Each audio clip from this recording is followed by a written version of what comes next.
Welcome. I would like to welcome all of you to our symposium on how democracy survives the crises of the nation state.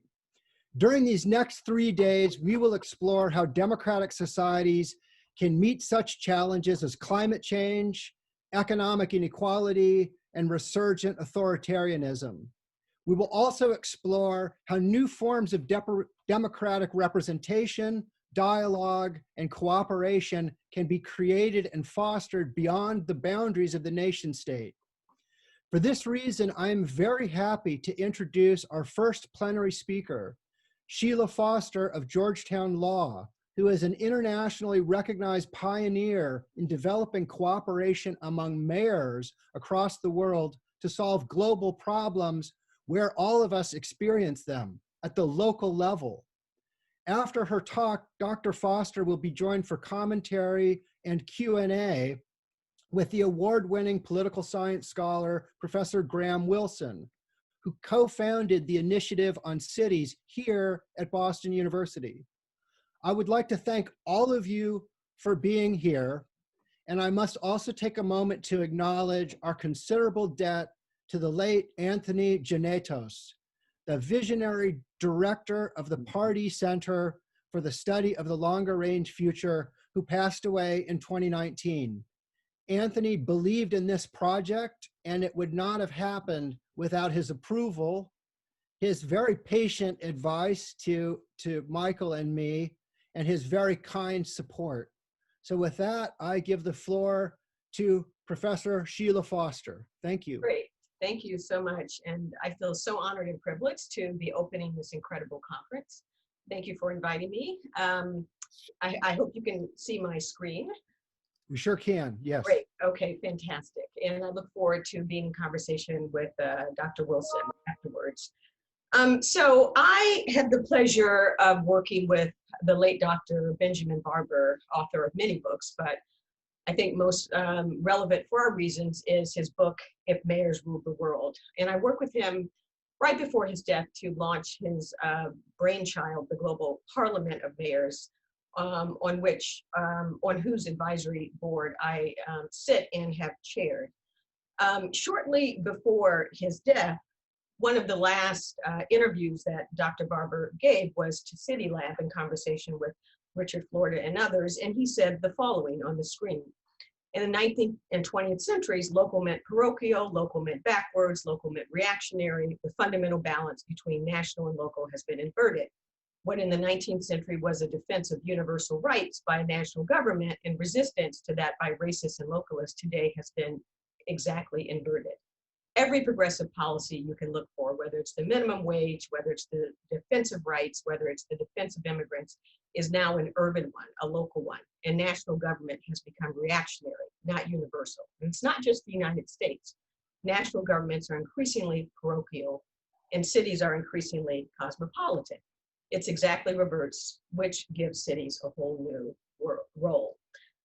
Cities, Barber argued, should no longer accept the second-class, disenfranchised, virtually invisible status given to them when the current international world order came into being, and in which nation states in the aftermath of World War II play a predominant role.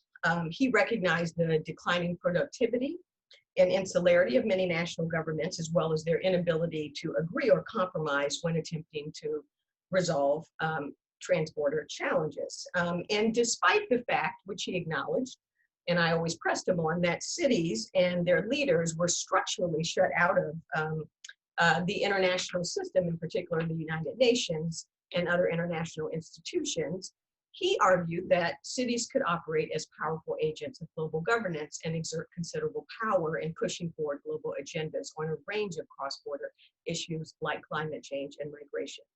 And his passionate argument for cities wasn't just to launch his Global Parliament of Mayor, but really was a pragmatic call for action for mayors and other city leaders to lead during this time. And indeed, they have.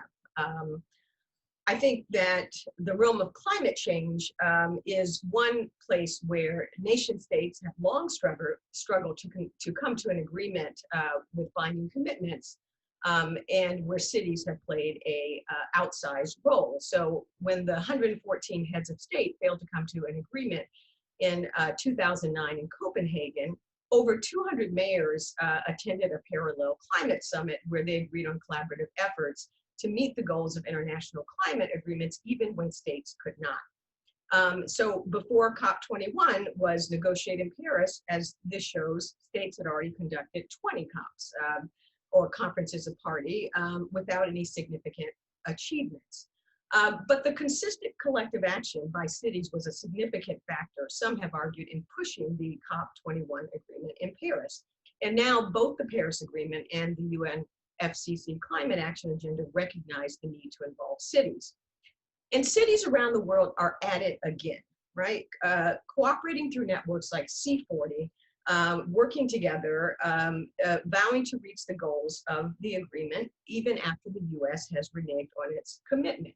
So consider what C40 is doing. C40 represents 97 of the world's cities, over 700 million of its citizens, and 1/4 of the global economy. According to its latest climate action and megacities report, while climate action by nation states is at a stall, C40 cities have put in place over 8,000 climate actions, leveraging over 2.8 billion in funding and impacting millions of urban dwellers worldwide.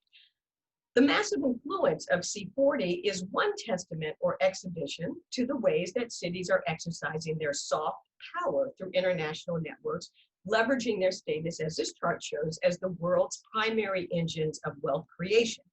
Cities are the top GDP producers, and in many cases, the world's largest cities outproduce many nation states. And for this reason, many international relations and legal scholars recognize that cities are gaining soft power, at least. Again, not so much through the hard law of international treaties and agreements as much as through wielding their economic and cultural influence to take action on issues such as climate change and migration.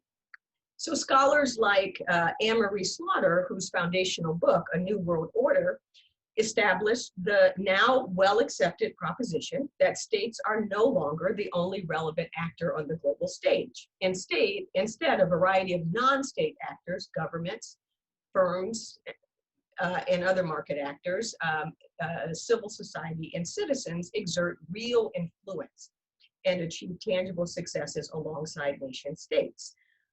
These non-state global actors are sometimes referred to as global governors, or actors who exercise power across borders with some degree of legitimacy and continuity for purposes of affecting policy in a particular area.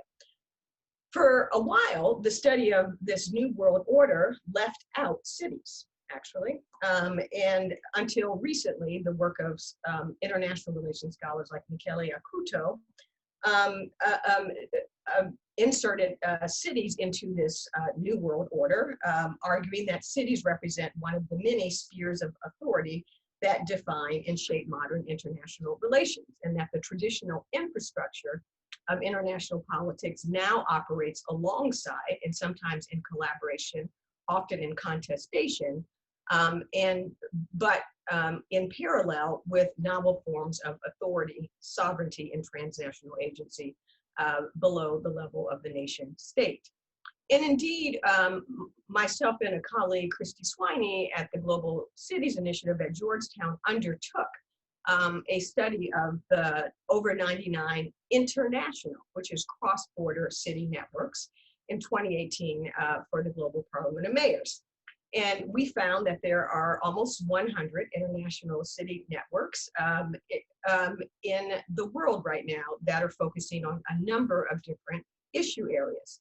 Now, city networking, I must say, is not a new phenomenon. This is nothing new. It can be traced back to at least the early 20th century, if not long before, when networks focused largely on city-to-city initiatives such as sister cities or informational gatherings to exchange best practices. But what is new and what is different about city networking today is that many, if not all, networks now devote additional resources to international lobbying, or what's now referred to as city diplomacy at the global level, in a very direct attempt to influence the international policymaking process. I think what's also new is the breadth of issues that they're undertaking. Although we found that most of the city networks focus on the environment, increasingly we see that that's not the case, that in fact migration and economic inequality, health, and other topics are rising in importance for these networks. But what's most important is the way that these networks are forming alliances with each other and acting alongside international institutions like the UN, other international organizations, to influence global governance. In other words, I've argued that the currency of city soft power in the international arena happens through these well-resourced networks like C40, UCLG, ICLEI, and the Global Parliament of Mayors, among so many others. A peak moment in the role of city networks in global governance happened in 2013 with the creation of by the UN of the Global Task Force on Local and Regional Governments. So on this chart here are the current members of that task force. There are 37 city networks that are currently a member of the task force. And the task force is a forum where the perspectives of local and regional governments can be taken into account when discussing global policies in an institution originally designed for the nation state. The Global Task Force, for instance, lobbied for the inclusion of Sustainable Development Goal 11 on sustainable cities and human settlements. And on the second slide here are the partner networks of the Global Task Force, which don't just include city networks, but include the UNDP, the International Labor Organization, and others. The task force also convenes the World Assembly of Local and Regional Governments and was instrumental in drafting the New Urban Agenda. The very existence of this task force represents a significant symbolic step forward for cities in their efforts to pierce the traditionally nation states only structure of international institutions or global governance. But even when cities networks do not have a seat at the table, as is the case recently, as was the case in the drafting of two significant global compacts, one on migration and the other on refugees. Cities were not at the table in drafting these, but what happened was, what we saw was a collective push by cities to influence the drafting, even without a formal seat at the table. So leaders of over 150 cities signed the Mechelen Declaration, and close to 200 mayors and city leaders adopted the Marrakesh Mayoral Declaration, which in both cases of these compacts called for the formal recognition of local authorities in policies, in forming and implementing policies on migration. And the UN High Commissioner on Refugees enthusiastically accepted these declarations, highlighting the necessity of working with city leaders. And in the end, each of these drafts, or each of these compacts rather, reference quite uniquely local and city governments nearly 40 times, in setting out the obligations on nation states in welcoming migrants and refugees. However, despite victories like this, cities are still, the reality is, cities are structurally excluded for the most part from any direct role or influence in the UN General Assembly meetings, and are forced to negotiate with each of the different UN agencies separately as external influencers of political advocacy. So I want to return to Barbara's vision for a moment and suggest that the kind of structural reforms like the Global Task Force were not really what he had in mind when he suggested that mayors could rule the world. And so I want to turn to something that I think he did have in mind. He didn't use this term, but I will, and this idea of glocalism.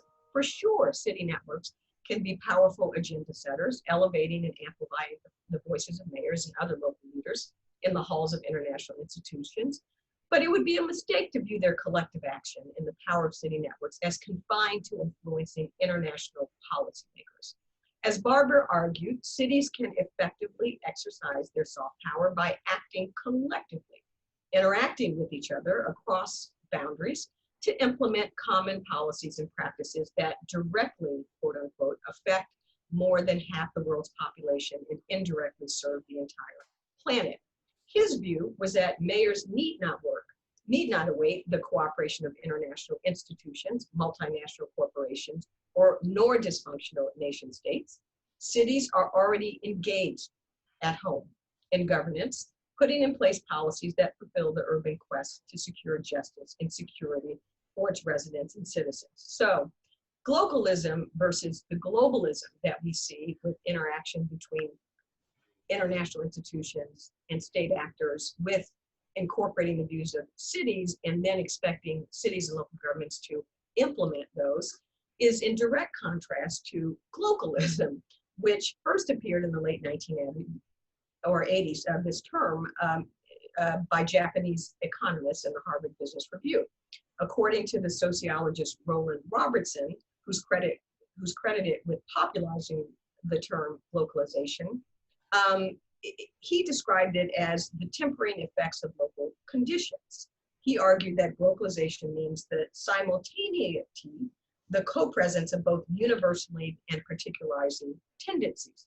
So the term, as he used it, and as I use it in this context, is a reference to mean diffuse actions that spring from local movements oriented towards governing global problems or challenges from the bottom up, right? So seen as such, global city networks are sites not just for influencing international actors and processes, but I've argued play an indispensable role in providing local leaders, most notably mayors, platforms for enabling policy diffusion, empowering cities to adopt and adapt policies to address shared challenges, and scaling those policies to higher levels of government. Perhaps nowhere is this divergence between, I think, globalism and local and international, or even local and national policies more evident or starker than on the topics of migration and I'm sorry, I'm looking at the chat. I thought there was a message for me on migration and climate change.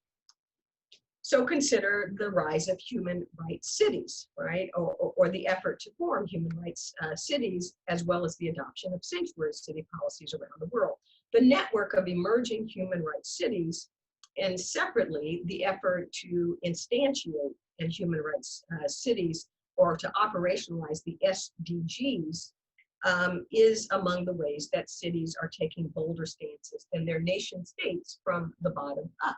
And in many cases, as in the case of sanctuary cities, cities are enacting policies that stand in direct defiance of national policies in both the US and abroad.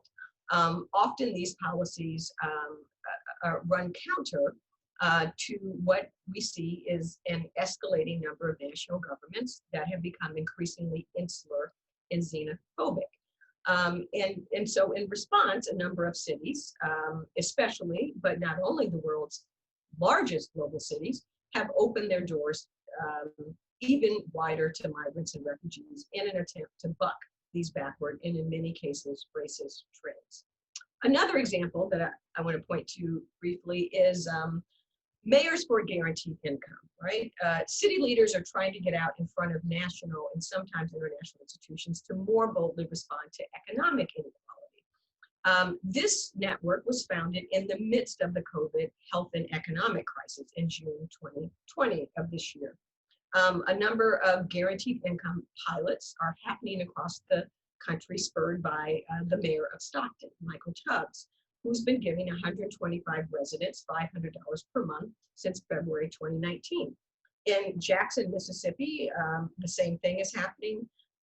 They're giving $1,000 per month to Black mothers, and Chicago, Newark, and Atlanta, and Milwaukee have now formed task forces as part of this effort to address not just the COVID economic crisis, but the income inequality crisis. So these are examples of what I would call bottom-up glocalism.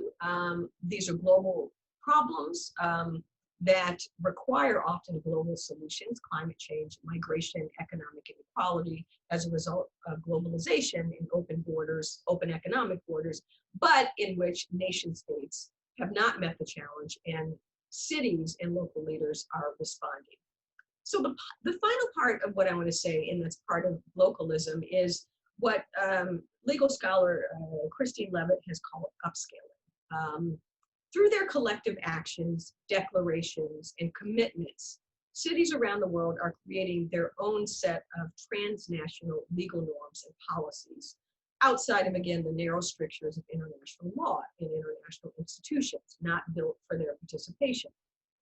And so the literature on bottom-up lawmaking is useful in conceptualizing cities' role in the making and shaping of local or transnational law.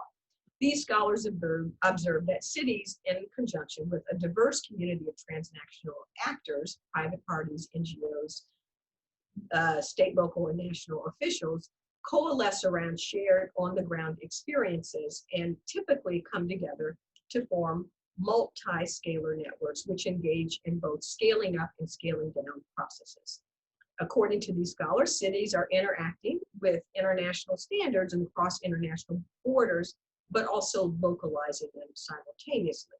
So this idea of scaling, right, this process has both, or is characterized by expansion, diffusion, and transformation.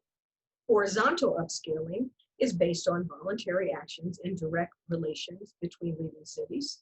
Vertical upscaling is shaped by the interdependent relations between cities and higher levels of government. And to that, these scholars talk about hierarchical upscaling, which leads to harmonization of policies at the national and regional level and mandatory standards for all municipalities. And then finally, embedded scaling, which combines all forms and is linked to the concept of polycentric governance, meaning that there's no one center of power, but rather multiple centers in the middle of power governing our common challenges.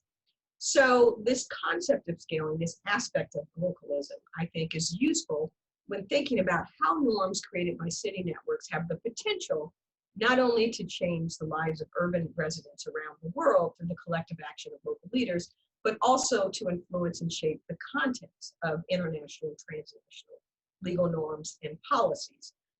This process of convergence is facilitated by city networks, which act as norm entrepreneurs for cities in different parts of the world, and whose behaviors and policies often follow into line around specific methods and sets of goals. Once diffused, these policies over time become benchmarks for collective action among cities, particularly large global cities, but not only, and help hold city leaders and their networks to account for progress on their commitments.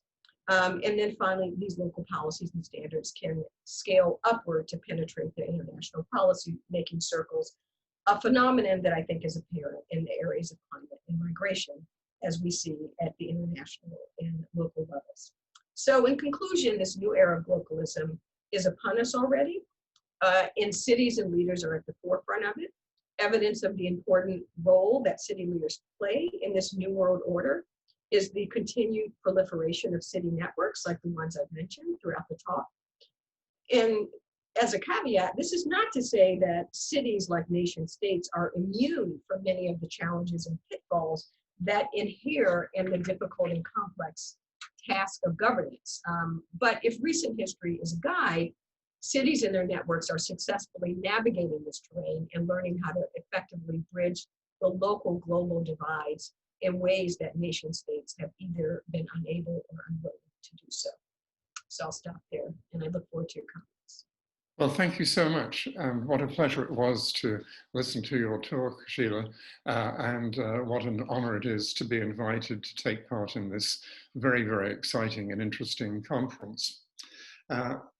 I would say that many of the points that you've made about networking, Sheila, could find even further support in the Menino Survey of Mayors, which my unit undertakes annually. It's the only systematic scientific study of the attitudes of American mayors, and one of our ancillary publications addresses within the United States the question of which networks mayors join and why they join them. So I was fascinated to hear your comments on the international links, and the points you made are extremely important and extremely encouraging. I had the pleasure in the last week or so of reading a new book by David Miller, the former mayor of Toronto and the chair of the North American part of C40, a book called Solved, which addresses, again, what mayors are doing internationally to address climate change. And as we all know, we have been through a period over the last 4 years of depressing national leadership, failure to act, or even deliberate retreat on climate issues, and how exhilarating it was to read in David's book about how mayors are stepping up and taking imaginative, bold steps to address climate change. So in dark days, as the winter draws on here in the United States with many problems, including COVID, that beset us, it was a really cheerful and encouraging book to read. I want to just sort of turn, however, to some of the challenges that I think have arisen for cities in more recent times. When my unit was first formed just over 7 years ago, I think we were living through what seemed to be a golden age of cities. We were celebrating the fact that over half the world's population now lives in cities. We were celebrating the perhaps somewhat belated recognition that cities are centers of innovation. They are responsible for the bulk of economic activity. All of us in the field know the arguments that are made on these occasions. And we recognized how exciting city life is. And indeed, not perhaps more importantly, not only did we recognize that, people recognize the vitality of city life. People returning to cities, sometimes even creating a problem in terms of rising property rates as people left the suburbs to return to the central city with restaurants, museums, and other exciting aspects of life. So we started out in a period of great optimism about cities. And I think if we're honest, we have to recognize that since then, things have got a bit more challenging. Even before the COVID crisis hit, I think that we were recognizing that cities face challenges. One big challenge, of course, was the question of inequality. And this is something that exists within cities, painfully. In a way, one of the defining features of cities is the juxtaposition of the very wealthy and the very poor. It's something that also exists between cities. I'm talking to you from Boston, which went through a wonderful period this century. But on the other hand, if you went 30 miles down the interstate, you would speedily come to cities here in Massachusetts, in one of the most wealthy and thriving states of the United States. You would come across cities that would be still very depressing and characterized by abandoned lots, unemployment, etc. So inequality was one problem that we had to face. The other problem that became, I think, ever more apparent was that we still have the fact that cities not only cooperate, but cities also compete. And here in the United States, that competition was illustrated most vividly by the feeding frenzy that followed Amazon's announcement that it was going to open a second headquarters and cities could bid for the privilege. And hundreds of cities around the country rushed to put together packages of tax cuts, subsidies, and other incentives in an attempt to attract Amazon. In the event, the winner was Arlington in let's say Northern Virginia and New York City, where the backlash against the bribes being offered to Amazon to relocate, the backlash was so strong that the city of New York started to get cold feet. The criticism was so intense that Amazon announced that its feelings had been hurt and it was going to take its second headquarters and go somewhere else. But the story really illustrated for me the fact that yes, cities cooperate, cities promote joint action, but the reality is also that cities still compete. And that is one limitation on the contribution that they can make in terms of solving society's problems. The second factor that I think became clear to us was the limited political power of cities. This is perhaps painfully clear in the United States, where cities have no constitutional standing, or at least very little constitutional standing at the federal level, and it varies somewhat at the state level. But cities have been plagued here in the United States by the problem of preemption. That as cities have taken, in my view, exciting, commendable, necessary action to address a range of problems. I've mentioned climate change. You could also mention gun violence. They have been plagued by state legislatures stepping in and telling them, oh no, you can't. Oh no, Nashville, you cannot melt down guns that the police have seized from criminals. You must instead sell them on the market, so that more criminals can buy those guns. And that sort of irrational state policy has been imposed on cities, and cities have been powerless to prevent it.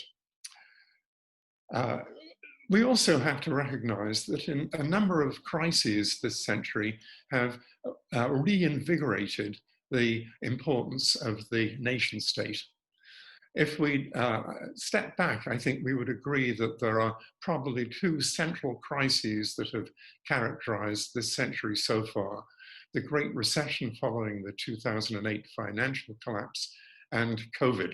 I realize that we're living in the COVID moment, and who knows what historical hindsight will tell us about that, but it certainly feels like the second huge crisis of the 21st century. And in both cases, the reality has been that it has been nation states that have had to step in to address the problems. It was nation states who had the wherewithal to try to pump up economies again after the 2008 crisis. In terms of COVID, it is by and large the nation states that we are turning to for the money and the resources to try to rescue our economies. Angela Merkel recently said that in times of crisis, people return to the state. And I think that is very much what's been going on here. In the United States, cities have been understandably demanding, pleading for, begging for help from state and, even more important, federal authorities.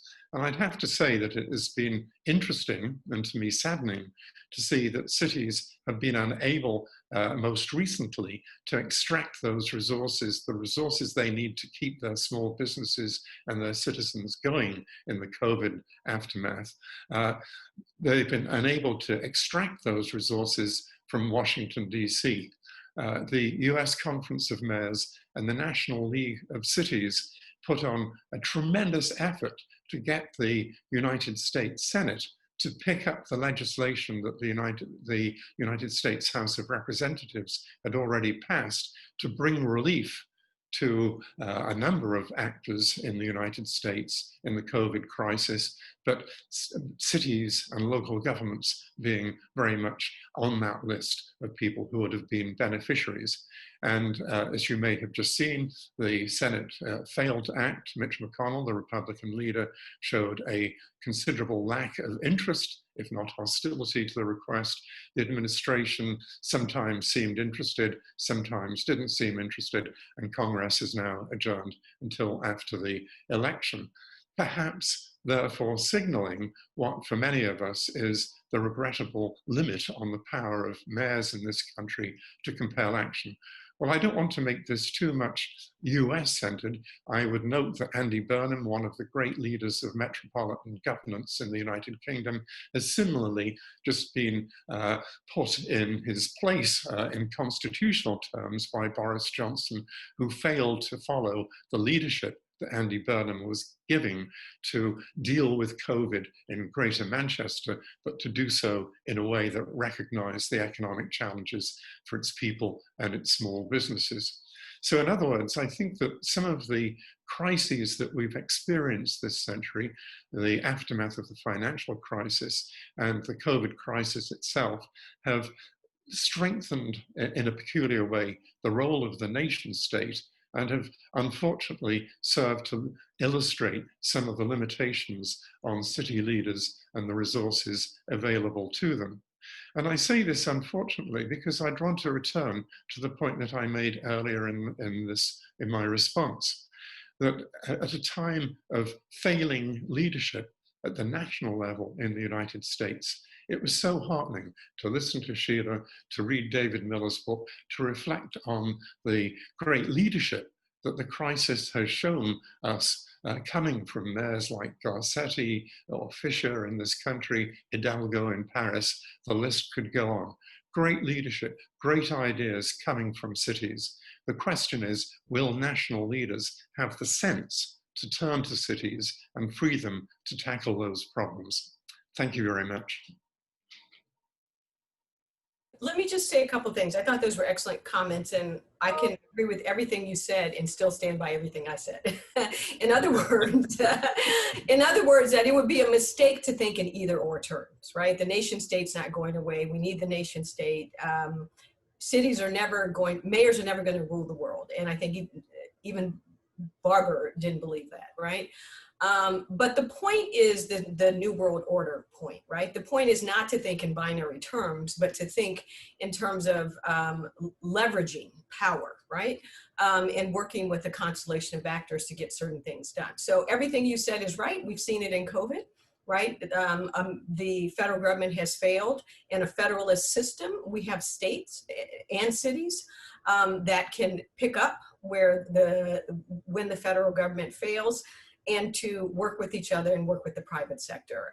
The Amazon competition is an example of something else that's at work, that's outside of the formality of legal power, right? And that is agglomeration economies, right? The reason there's a competition to chase mobile capital is because, as in the network of mayors for guaranteed income, the folks paying for those experiments, right? States and localities are the innovators, are the experimenters in our system, is really the private sector, right? When, again, the federal government is not addressing economic inequality, who's paying for those experiments? Who's paying for the C40 actions? It's private capital.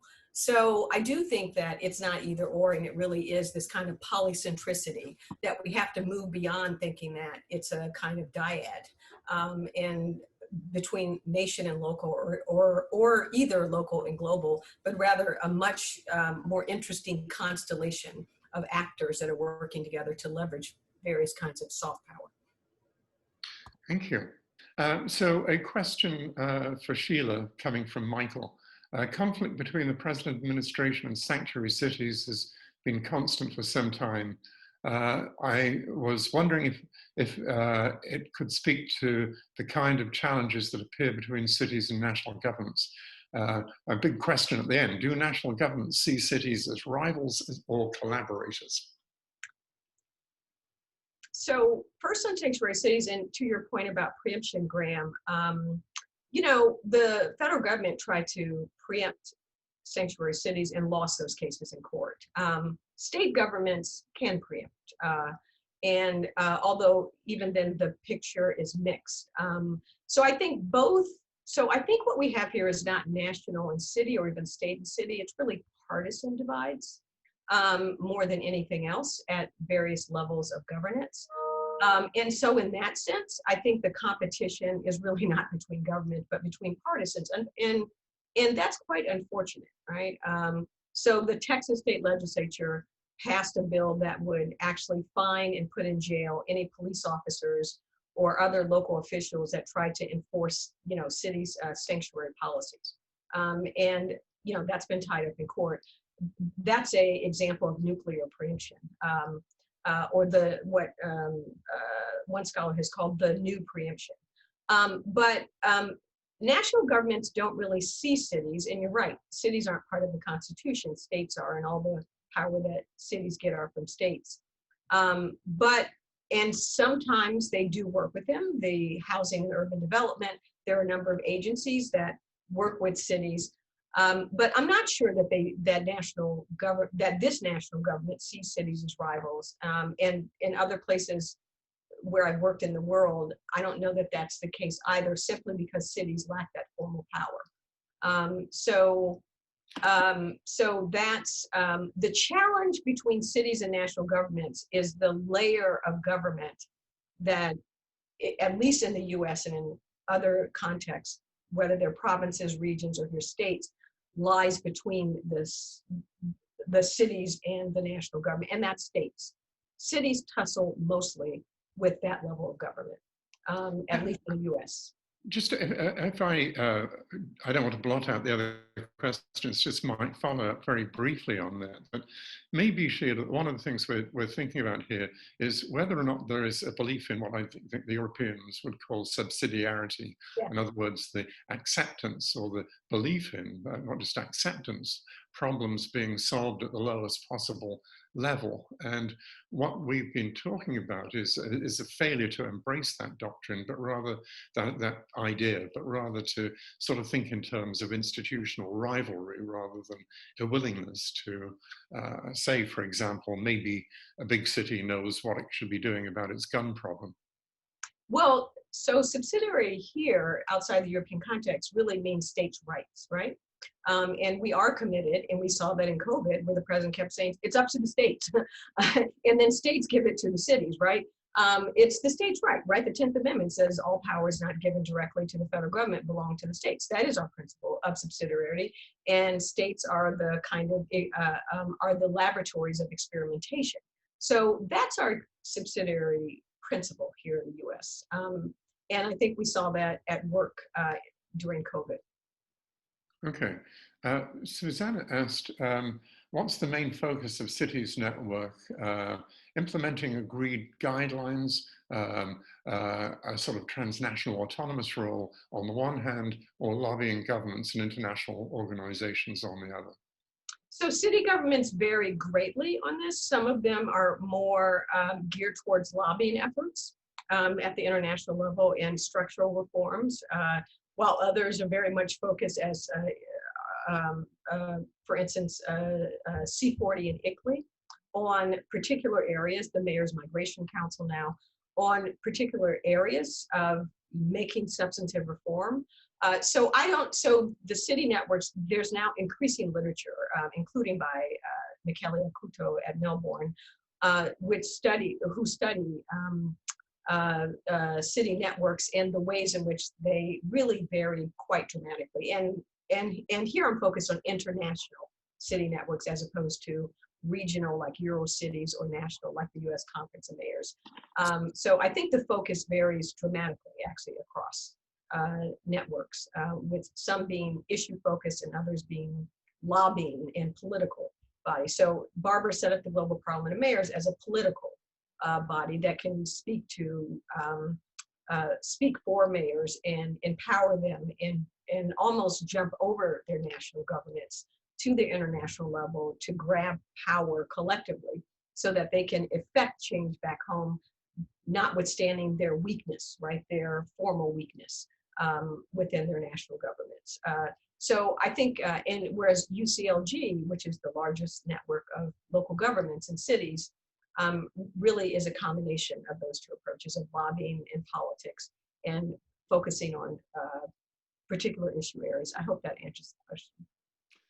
Sheila, we've been talking about rivalries between governmental units and cooperation between governmental units, but it's also the sort of broader question of, if you like, the metropolis and its enemies or its critics. In other words, to put it in perhaps less fancy language, the rural-urban divide. And as we know, that was a big issue in 2016. It may well be very important in a few days' time here in the United States. I've also heard people express something variants of it in other countries. The yellow vests in France, for example, with resentment of perhaps the big cities in general, but certainly Paris, and of course Brexit in the United Kingdom. I once asked a British friend of mine who has family in the north of England who told me that his relatives were all pro-Brexit, and I said, why are they pro-Brexit? And he replied, because they hate London. So Can you talk a little bit about that sort of issue of the metropolis and the rest of its region or even nation? Yeah, so once we move away from the big cities, the picture looks a lot more interesting, right? So yes, there's hatred against the Londons, New Yorks, the Tokyos, what Saskia Sassen called the global cities, but increasingly policy wonks at Brookings and other places are finding that there are certain kinds of micropolitan areas, and that the urban-rural relationship in those areas are quite interesting. In other words, that rural areas that are closest to smaller cities or towns do much better economically, and there's far more of an opportunity for economic and regional cooperation and prosperity. And that if we direct policies and resources to shoring that up in those areas, that would not only produce an economic outcome that is more optimal for both urban and rural, but that would begin to tamp down, I think, some of these even partisan divides. So, you know, we can't just, I think we make a mistake. We make, I think, a couple of mistakes in talking about the urban-rural divide. One is to imagine that rural are white middle America, that most of rural is white middle, when in fact, much of rural America is Black and poor in the South, right? Mm-hmm. And so we just have lost a sense of reality about rural America, and those areas desperately need help too. So I've never bought that it falls along these racial and ethnic lines. And the second mistake we make is thinking only in terms of, you mentioned, you know, city to city competition of the superstar cities, right? Of the San Francisco's, New York's, and LA's, when in fact, the urban and metropolitan, micropolitan picture, and I think work to be done, and interesting work is mostly outside of those cities. So if we keep focusing on those, I think we keep falling into the same tracks. There are many more micropolitan areas, and I was part of a policy team this summer for one of the campaigns, and I won't say which, that really started to focus on these regional economies, and to craft policy around that as a way to speak to that divide. I think you make, if I may say, some really excellent points there, Sheila, in particular about how we keep making mistakes and thinking about that relationship. As you were talking, it was reminding me of the excellent history of Chicago that Bill Cronin wrote about, probably about 25 years ago now, but really on the theme of you cannot just sort of have city rural, it's the city in a complex relationship with its region. So thank you for reminding us of that. John says sanctuary cities are possible in the US due to anti-commandeering principles limiting the federal government, which many nations do not have, and state governments are not similarly limited as the examples of states clamping down on cities show. It would help cities if there were a state-level 10th Amendment limiting what state governments can do to localities. There are state-level 10th Amendments. It's called home rule power, right? And so California and Ohio have some of the strongest home rule constitutions that give local governments effectively 10th Amendment-like power. Again, you mentioned preemption. The story is really mixed and complicated, but there are some terrific cases out of the Ohio Supreme Court, the California Supreme Court, which are beating back state attempts to take away the power from local governments, their home rule power, and resisting the blatant attempt. So in Ohio, for instance, the Supreme Court has said states can't just come in and tell cities you can't do X, Y, and Z. They actually have to regulate in an area broadly for the public welfare, which actually undercuts a lot of, and they can't commandeer them, right? In ways that trample on their home rule. So the subsidiarity principle is at work both, I think, at the state level, but in many states, right? And particularly for big cities, even in states that don't have home rule across the states, they often have them for large cities, or what I call class 1 cities.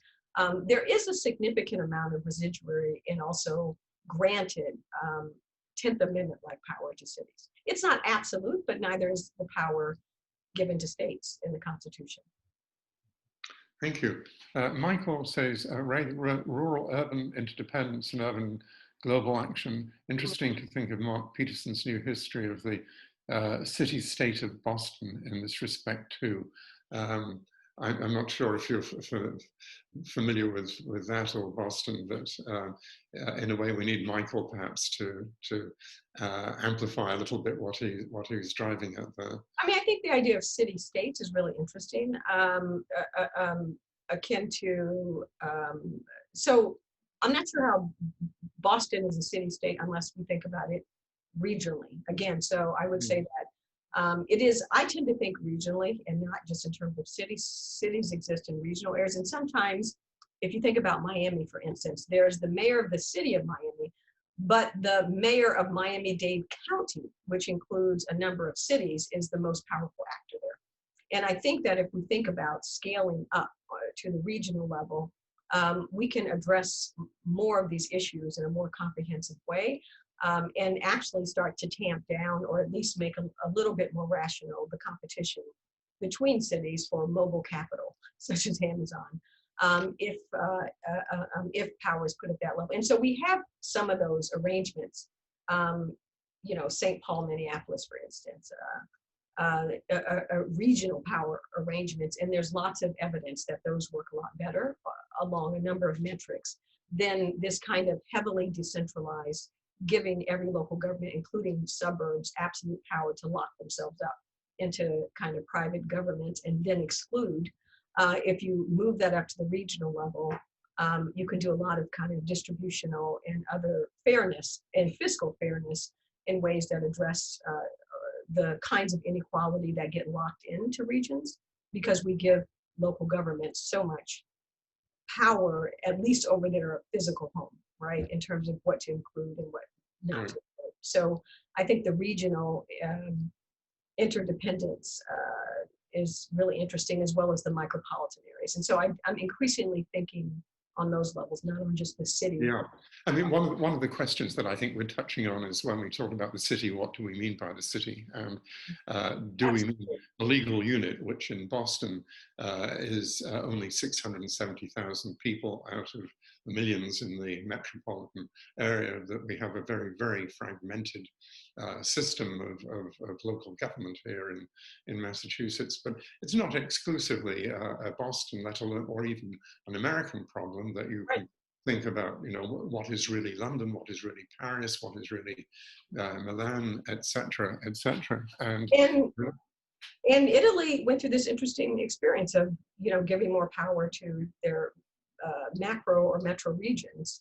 And, you know, but there's not a lot of literature about that, but I spend a lot of time in Italy because I have a relationship with one of the universities there. But I've been looking at that in the ways in which that's a real transfer of power, right, to the regional level. Of course, they took away power in the provinces, or from provinces, is, you know, my understanding. So it was a kind of a trade-off. But nevertheless, I do think that even when you get outside of the US, power at the regional level does, in Latin America, for instance, the mayor of Santiago de Chile is a governor because it's a regional government. And so it's interesting to compare, you know, the smaller units of cities and governance there and more regional governance along, if you care about, you know, climate actions or inequality or migration.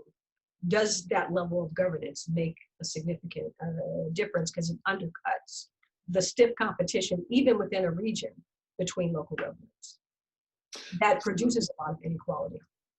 So, Sheila, what I'm going to do at this point, we're unfortunately already running out of time. It seems to have flown by. But what I'm just going to say is a sort of summary word for me, and then I really want you to have appropriately the last word. And I think that the point that I just want to make in conclusion is that the excitement of cities remains. The excitement of cities in terms of a living experience remains. But I think in terms of governance, as Sheila has pointed out, and So I mentioned the David Miller book illustrates, cities have shown what they can do in terms of innovation and policy, and the imaginativeness of policies.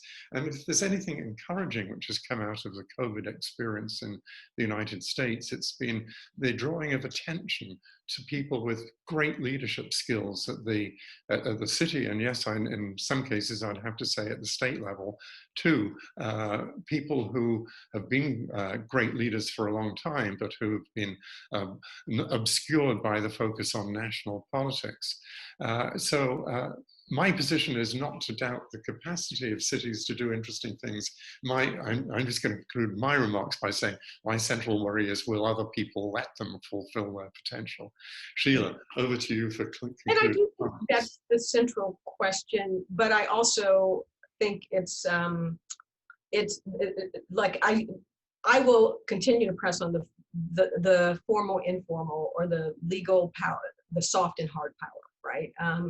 I think there's enough evidence that, and I think that C40 is a really good example of this, even when they're not allowed, they can effectively do some things. Now, what can they do? I think it's actually more limited than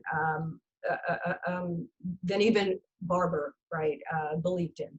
And so I'm more a believer in cooperative federalism in the US and cooperative relationships at various levels of government. And then the only question, and it's one that we should focus on, is do cities have enough soft power in those cooperative relationships to leverage the kind of innovative things that they're doing and to scale them up?